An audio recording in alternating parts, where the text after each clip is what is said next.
ফুলের উপর রোদ পড়িলে শিশির কোথায় ভাগে তার পিড়িত। শিশু শিল্পী হিসেবে পর্দায় অভিষেক হয়েছিল প্রার্থনা ফারদিন দিঘির।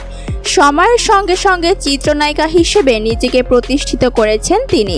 কাজ করেছেন বর্তমান সময়ের বেশ কিছু নায়কের সঙ্গে।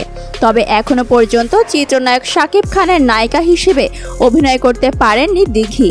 যদিও একসময় শিশু শিল্পী হিসেবে এই নায়কের সঙ্গে স্ক্রিন শেয়ারের সুযোগ হয়েছিল এই তারকার, তবে নায়িকা হিসেবে সেই সুযোগ হয়ে ওঠেনি।